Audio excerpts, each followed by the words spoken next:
Hello everyone, कैसे हैं आप लोग। तो भारत के संविधान को स्थापित हुए 75 वर्ष से अधिक हो चुके हैं और इस अवधि में विभिन्न प्रकार के प्रश्न संविधान की व्याख्या को लेकर उपस्थित होते रहे हैं। हमारे संविधान की शक्ति और खूबसूरती इस बात में निहित है कि इन प्रश्नों का उत्तर भी संविधान में ही मिल जाया करता है। इसी क्रम में अभी हाल ही में राष्ट्रपति की शक्तियों और सुप्रीम कोर्ट की शक्तियों के मध्य एक नया विवाद उत्पन्न हो गया है, या ये कह लें कि इन शक्तियों को फिर से समझने की आवश्यकता उत्पन्न हो गई है। महामहिम राष्ट्रपति द्रौपदी मुर्मू जी ने 14 प्रश्नों की एक लिस्ट प्रेसिडेंशियल रेफरेंस के रूप में सुप्रीम कोर्ट को भेजी है और इसमें मूलभूत जो इसका आधार रहा या जो कारण रहा, बैकग्राउंड रहा, वह तमिलनाडु का एक घटनाक्रम रहा, जहां तमिलनाडु की चुनी हुई सरकार और तमिलनाडु के गवर्नर आर.एन. रवि जी के मध्य एक विषय उत्पन्न हुआ और वही विषय जो चेन्नई का था वो दिल्ली आ गया और राष्ट्रपति और सुप्रीम कोर्ट के मध्य इस समय यह बड़ा चर्चा का विषय बना हुआ है।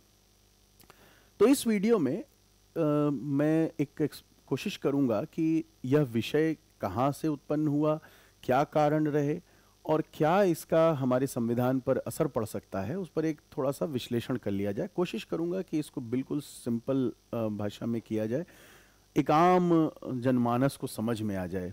इसका कोई एकेडमिक पर्पस नहीं है, ठीक है। तो आइए देखते हैं कि जो अभी विवाद हमको दिख रहा है राष्ट्रपति और सुप्रीम कोर्ट के मध्य, वह विवाद है क्या और इसका आधार क्या है। जैसा मैंने पहले कहा कि ये हमारे गवर्नर आर.एन. रवि जी हैं तमिलनाडु के, इसके पहले नागालैंड के भी गवर्नर रह चुके हैं, और ये हैं M.K. स्टालिन जो चीफ मिनिस्टर हैं तमिलनाडु के, ठीक है।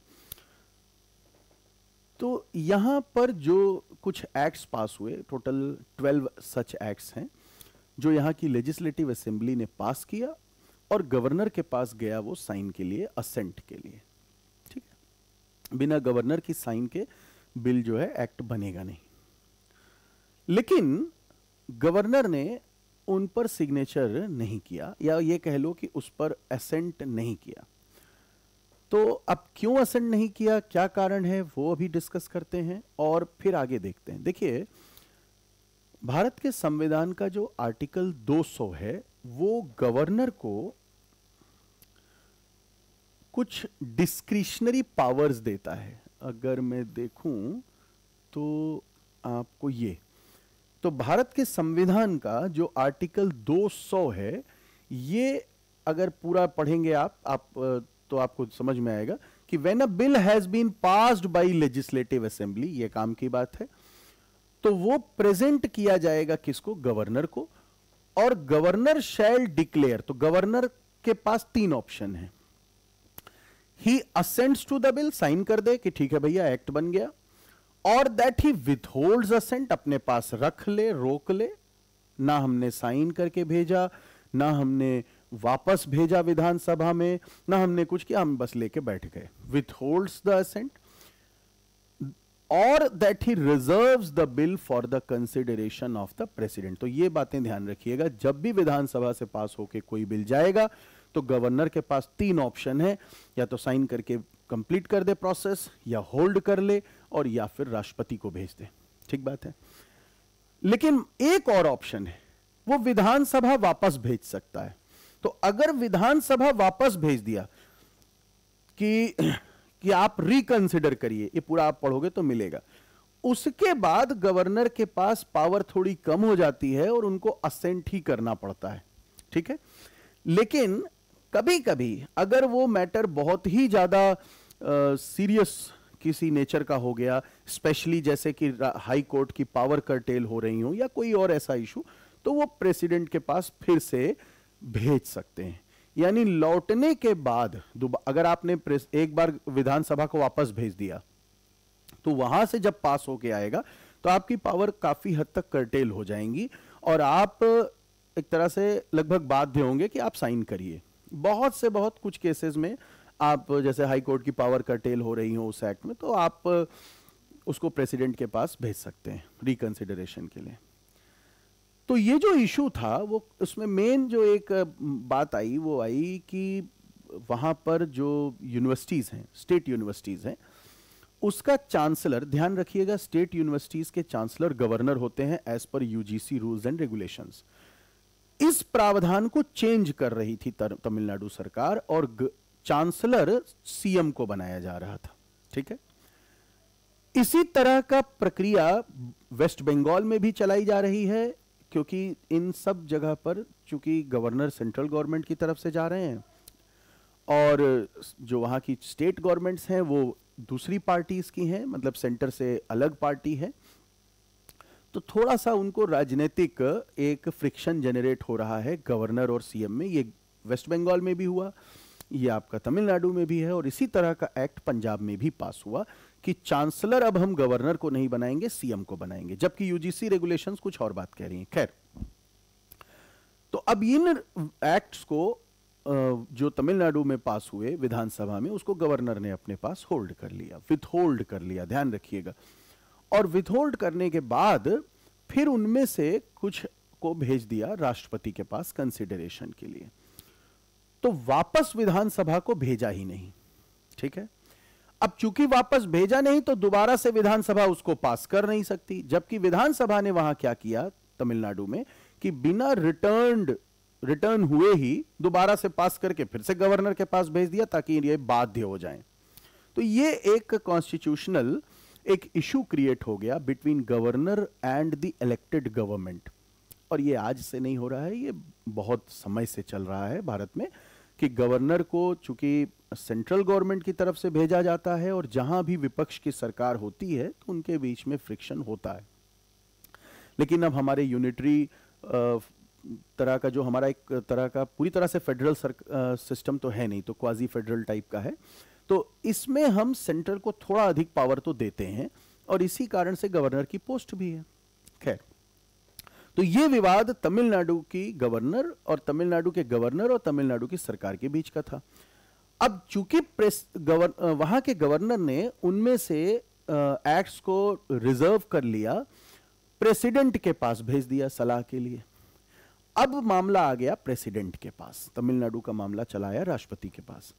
अब राष्ट्रपति के पास ये आ रहा है, इसी बीच में तमिलनाडु सुप्रीम कोर्ट पहुंच जाते हैं। तमिलनाडु की सरकार आर्टिकल 32 का यूज कर रहे हैं। ध्यान रखिएगा, आर्टिकल 32 कॉन्स्टिट्यूशनल रेमेडी है, जब आपका फंडामेंटल राइट की अवहेलना हो, उस सेंस में आप सुप्रीम कोर्ट जा सकते हैं।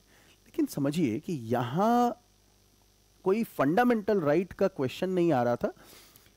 दूसरी बात, इंडिविजुअल को यह राइट दिया जाता है। हालांकि सुप्रीम कोर्ट के तमाम ऐसे जजमेंट्स हैं जिसमें यह बात मान ली गई है कि ठीक है, कोई स्टेट गवर्नमेंट भी आ सकती है आर्टिकल 32 में, लेकिन कम से कम क्वेश्चन फंडामेंटल राइट से रिलेटेड हो।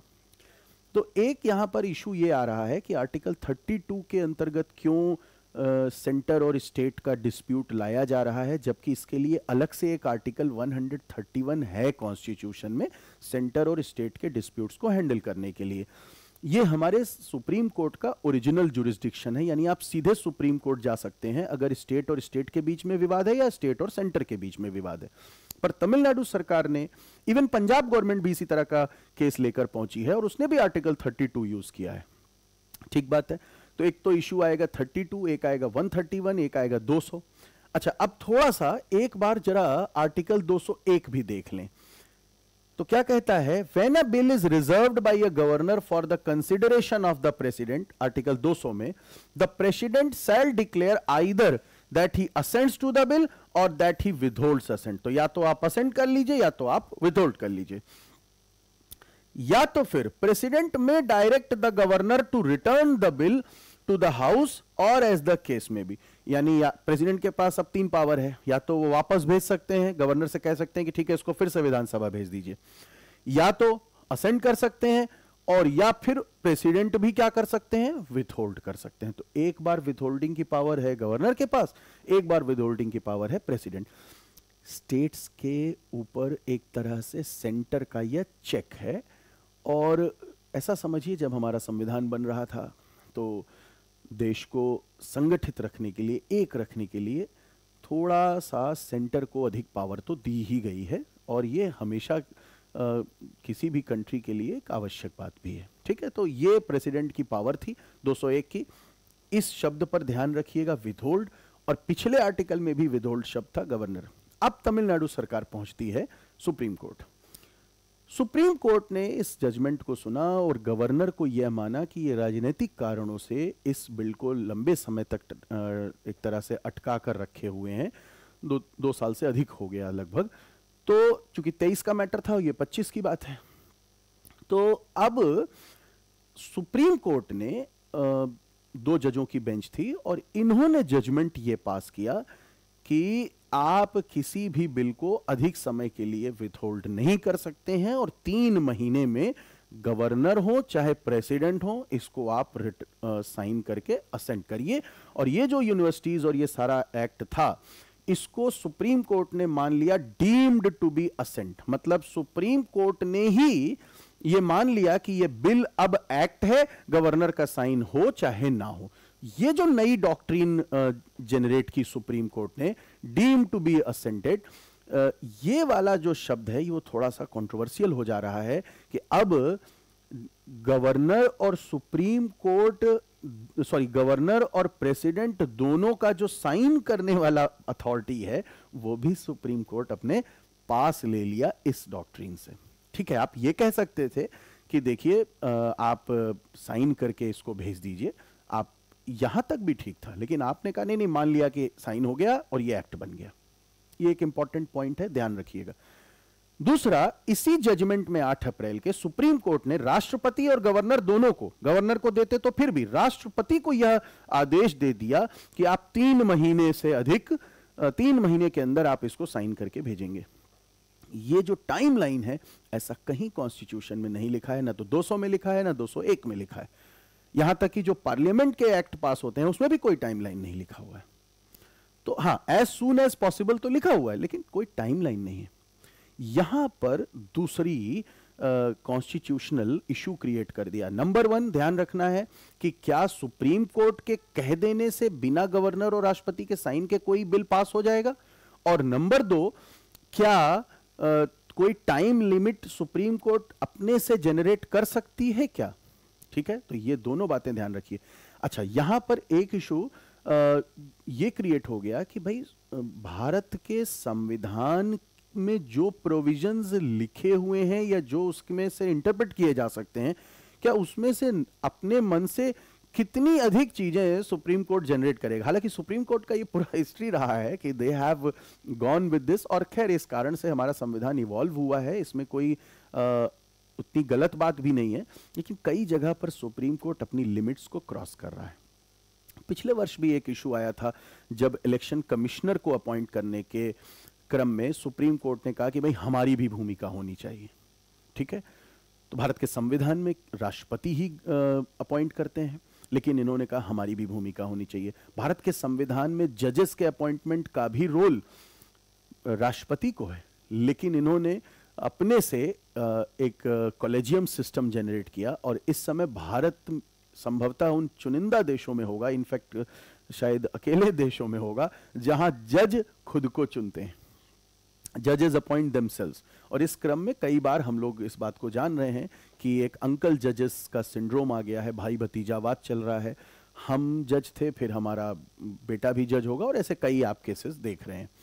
तो भारत की संसद ने कॉन्स्टिट्यूशन में अमेंडमेंट लाकर जजेस के अपॉइंटमेंट के लिए एक NJAC का एक अमेंडमेंट किया, नेशनल जुडिशियल अपॉइंटमेंट कमीशन।